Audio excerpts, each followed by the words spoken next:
In the headlines on this Monday, Korea launches a direct trading market in Seoul for the local and Chinese currency. This is expected to bring changes to the financial sector, including cutting transaction costs.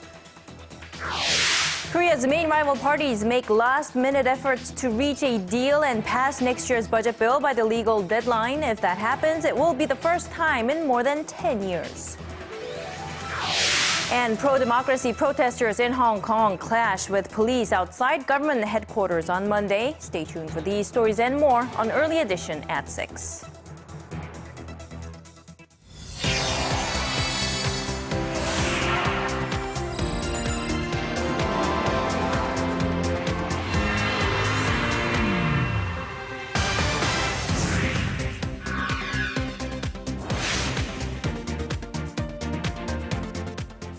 It's the first day of December here in Korea. Welcome to our newscast, brought to you live from Seoul. I'm Na-hyun Kyung. And I'm Daniel Chen. Thank you for joining us for Early Edition at 6.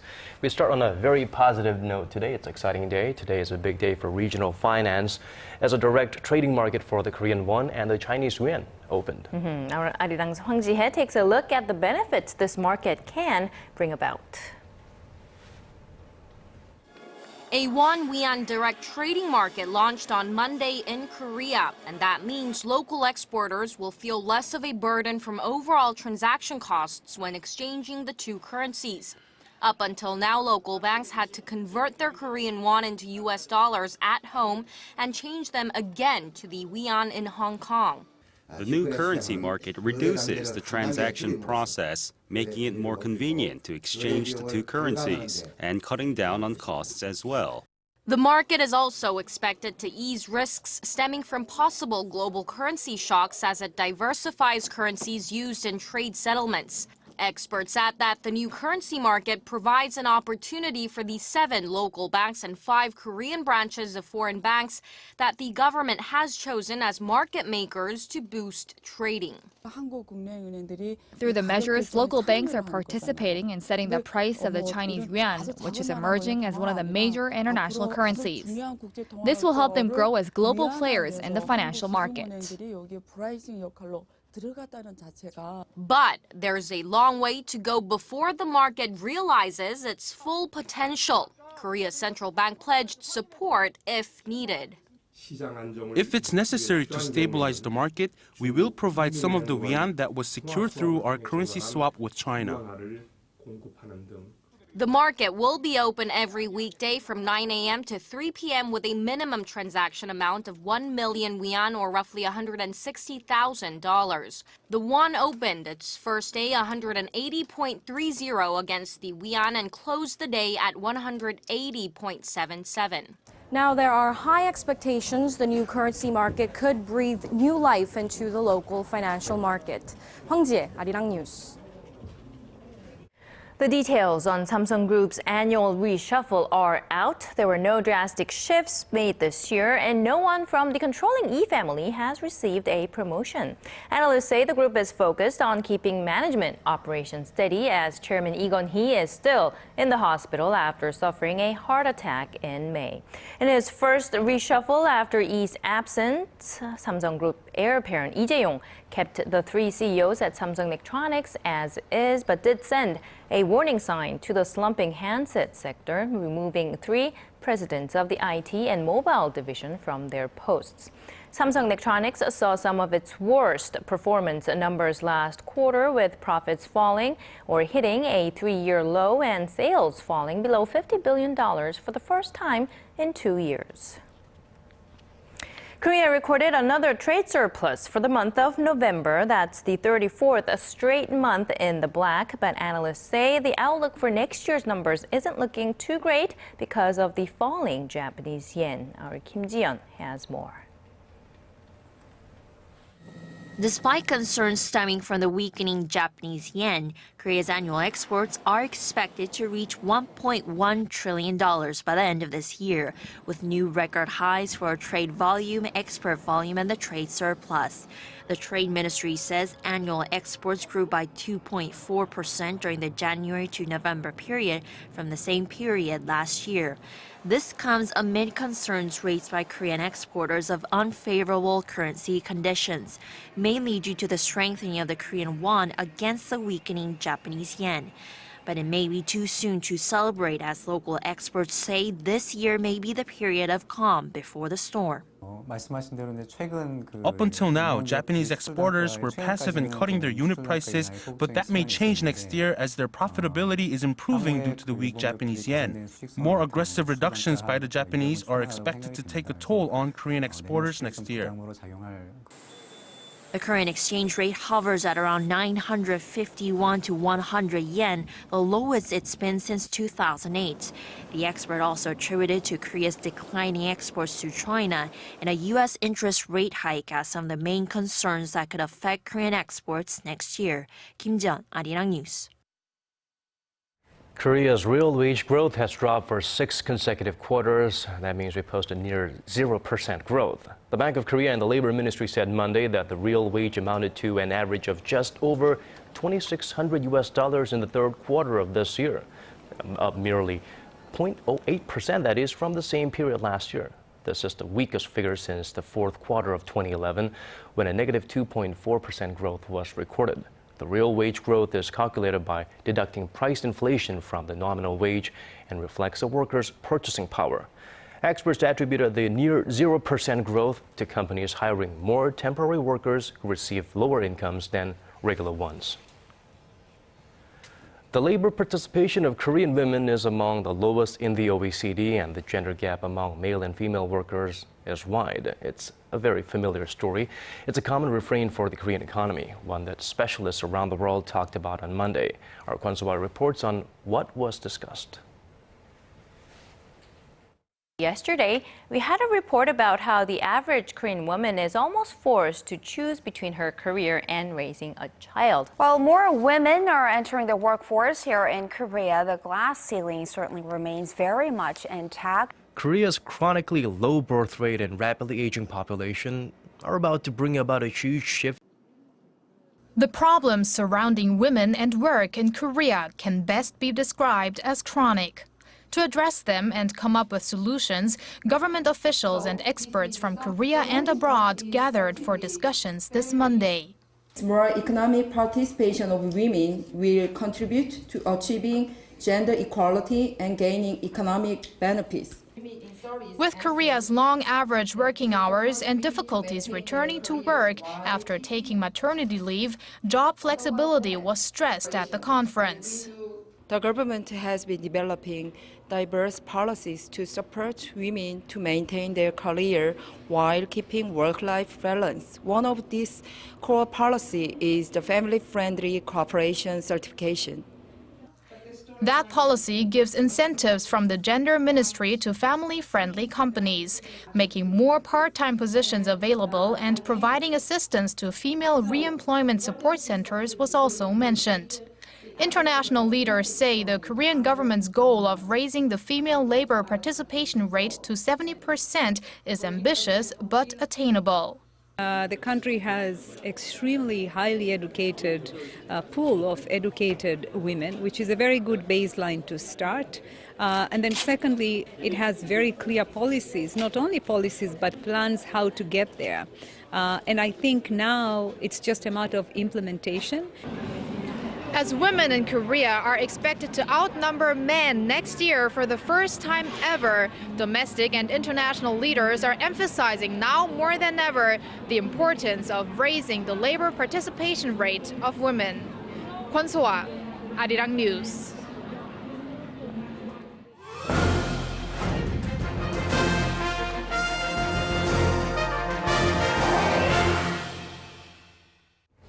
Well, solar power is one of the fastest growing sectors in the renewable energy market worldwide. There were concerns about high costs, but now it's becoming more and more affordable. Well, power of the sun in the palm of your hands. Yes, Korean firms feel they can become a force to be reckoned with in the industry, but as always, there are obstacles standing in the way. That's right. Hwang Ji-hye takes a look at where the Korean market stands and what some of those challenges are. This is the biggest solar power plant in the capital that started operating this summer. It's equivalent to 13 football fields with a capacity of 5.6 megawatts, enough for 2,200 households a year. This solar panel system has been set up on the roof of this water filtering plant, and we have completed a couple of other solar power facilities like this for the Seoul metropolitan government. It's fully operational even on cloudy days and only takes 3 months to install and operate. The market for these solar facilities is booming in Korea, accounting for 98% of all renewable power plants built in the first half this year. Over the past decade, solar energy has emerged as the world's biggest source of renewable energy, overtaking wind power. Last year alone, it created half of total electricity generated from renewable energy sources. The solar energy market is forecast to expand by 10% each year by 2030, with China and India likely accounting for half of the global demand. By then, the cost of generating electricity from solar power is expected to reach similar levels to burning fossil fuel, meaning it could become more widespread without the support of government subsidies, as it mostly depends on that at the moment. The biggest competition in the industry comes from China, which produces 80% of the global demand at prices 20 to 30% cheaper than Korea. Backed by government support, Chinese companies have been producing well over the market demand, with half of the world's top 10 solar panel producers based in China. It's not easy to counter them in terms of price, so Korean firms must improve their cost efficiency, at the same time revving up quality and technology.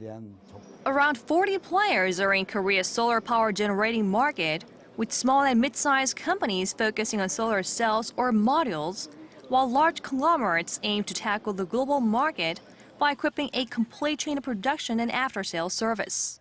We've established a value chain from solar component production to system maintenance, and we aim to expand the solar power generation infrastructure to even include households. Industry experts point out that it's crucial that the government takes steps to speed up the growth of domestic solar power market. To expand the economy of scale and improve profitability, the government must ease regulations concerning installation. They also point out the government must provide financial aid to companies seeking projects overseas to help them win more share of the world's non-fossil fuel energy market. 송지선, Arirang News. Business partners face a one-day entry ban. Digging deeper, getting to the bottom of stories that impact your life. Talking with you on air and online. Connecting you with experts on the world's most pressing issues. News and current affairs at its best. With Na Hyung-kyung and Daniel Che. Arirang News. Arirang News. Arirang News. On Early Edition at 6. Lawmakers are scrambling to come to an agreement on next year's budget bill so it can be put to a vote at Tuesday's plenary session. Now, they've already extended their budget review deadline, but Arirang's National Assembly correspondent Ji Myung-gil says they've got a ways to go before striking a final deal. The clock continues to tick, and Korea's two main rival parties are doing all they can to pass next year's $340 billion budget bill by the legal deadline of December 2nd. We decided to extend the budget review deadline in hopes of passing the budget bill tomorrow. We are also looking into passing auxiliary budget bills by Tuesday's legal deadline.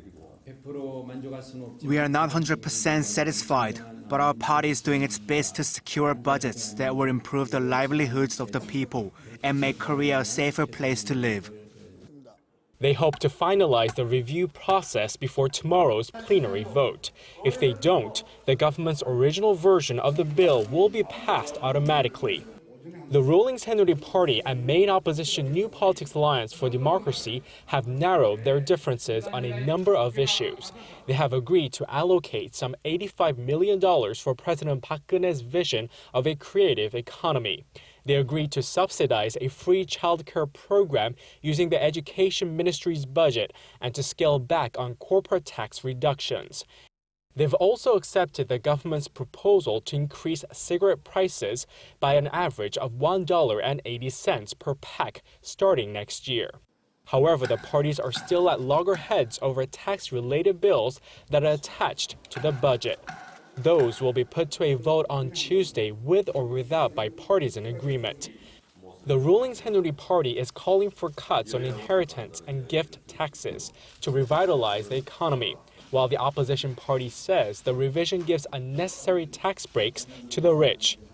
If the parties manage to achieve their goal of passing the bill on their own accord, it will mark the first time since 2002 that the parliament has passed the budget by the legal deadline. Kim Young-gil, Arirang News.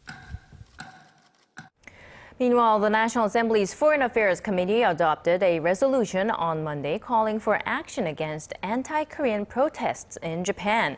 The resolution recognizes that anti-Korean speech and demonstrations in Japan threaten the safety of Koreans living there. It urges the Japanese government to work on ending hate speech protests against Korean residents, further pointing out that the Korean government will put more efforts into protecting its citizens from such action.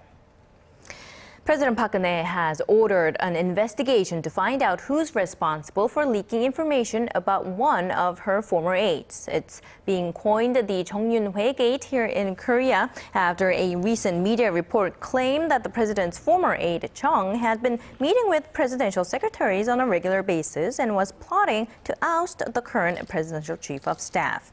At a meeting with her senior secretaries today, President Park took the case head-on and denied the claims. She talked about how the presidential office frequently receives information that is based on rumor or speculation, and that the prosecution should look into the case to find out who leaked the information and for what purpose, and to seriously punish those found responsible. Let's shift to other stories now. The leaders of ASEAN member countries will flock to Korea for a special summit next week. It's being dubbed by some as the most important diplomatic event hosted in Korea this year. Our Hwang Ji-hye shows us why. Since establishing dialogue relations in 1989, the Association of Southeast Asian Nations has become one of South Korea's most important partners. Trade volume with ASEAN jumped 16-fold from some $8 billion in 1989 to $135 billion last year, making ASEAN Korea's second-largest trade partner. The region is also the #3 investment destination for Korean businesses, after the United States and China. Korea invested $3.8 billion in ASEAN, accounting for over 12% of Korea's total overseas investment last year. Korean builders received the second most construction orders from ASEAN last year, worth more than $14 billion. Ties are not just limited to economic cooperation either. ASEAN is the top tourist destination for Koreans, with some 5 million out of the 14 million outbound Koreans heading to the bloc last year. Korea received nearly 1.6 million visitors from ASEAN countries, which was the third largest number after China and Japan. That number is expected to grow, thanks to Southeast Asia's love for Hallyu, or the Korean wave. Some 330,000 people from ASEAN countries live in Korea, making up a quarter of foreign population in the country. These include workers, married migrants, and students contributing to Korea's economic development and to its transition into a mature, multicultural society. And the Korea-ASEAN Commemorative Summit, set to take place in Busan on December 11th and 12th, is expected to further boost their strategic relations. Hwang Ji-hye, Arirang News. And ahead of next week's Korea-ASEAN Summit, security will be bolstered at 4 Korean airports. The Transport Ministry says 4 airports, including those in Incheon and Gimhae, will raise their security levels by 1 notch starting Thursday. Then on December 10th, the day before the summit opens, Gimhae International Airport, which is closest to the summit venue, will ratchet up its security level to orange, the 4th highest on a 5-tier alert system.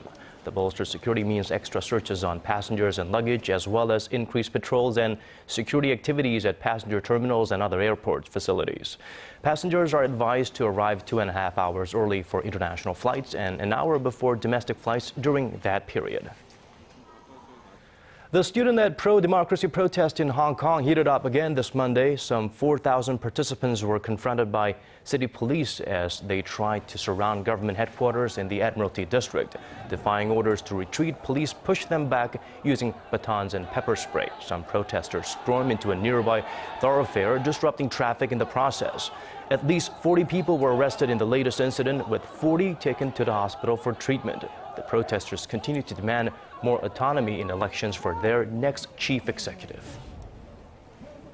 Here in Korea, we have about 28,000 U.S. troops stationed, but according to recently released documents, there might not have been any today if former U.S. President Jimmy Carter had his way. Connie Kim reports.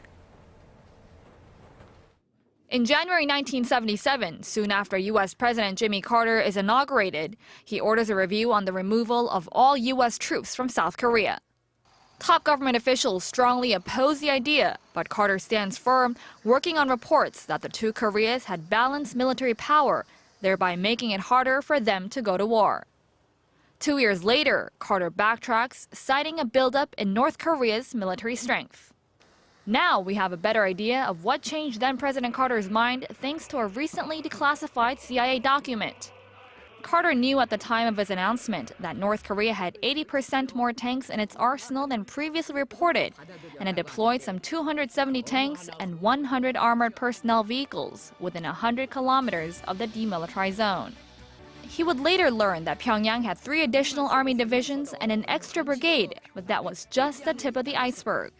The nonprofit National Security Archive would later discover that Pyongyang had 650,000 ground troops and 41 ground forces division, much higher than the 450,000 troops and 28 divisions previously reported.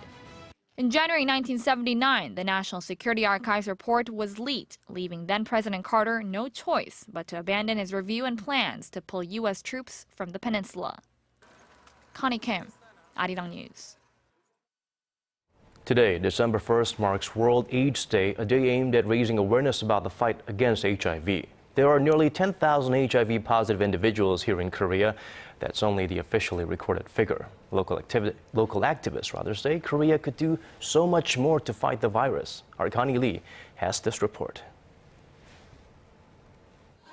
The number of people with AIDS is increasing here in Korea. In 2006, 749 new cases were reported. However, in 2013, more than 1,000 new cases of HIV and AIDS have emerged, making the total number of patients currently with the virus at over 8,600. The report released by the Korea Centers for Disease Control and Prevention shows that 92% of the patients are male, with most of those infected in their 20s and 30s. HIV, which stands for Human Immunodeficiency Virus, attacks the body's immune system, and the later symptoms of HIV infection are referred to as AIDS, a debilitating disease that requires more attention here in the nation. In light of World AIDS Day on December 1st, activists took to the streets of Seoul on Sunday, urging the government for more support. I hope the government will take the lead towards changing social perception on HIV and AIDS. Activists say HIV patients are discriminated against and receive inadequate health care. They say there are no facilities that care for patients long-term. Most HIV patients who are in need of long-term medical care look after their own health at home with special medical equipment. Or some get treated by going from one hospital to the next. However, there are small steps being taken by the government in the fight against the disease. Public health centers in Seoul offer free HIV testing. However, the results are not available until about a week after. Now Seoul is hoping to speed up the process. Starting next year, we will offer rapid HIV testing. Results will be provided in 20 minutes, using just 1 drop of blood. This service will help in early detection and help the spread of HIV. And once the patients are confirmed as HIV positive, the Seoul city government plans to offer them basic medical subsidies. Connie Lee, Arirang News.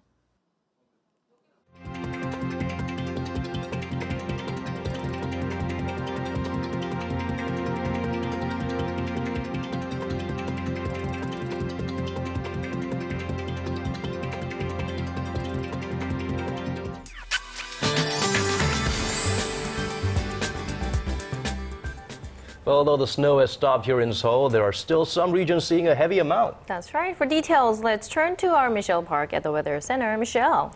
Good evening, guys. It's still snowing a bit in the central region, while heavy snow is expected over in the Chuncheondo and Jeollado provinces up to 10 centimeters.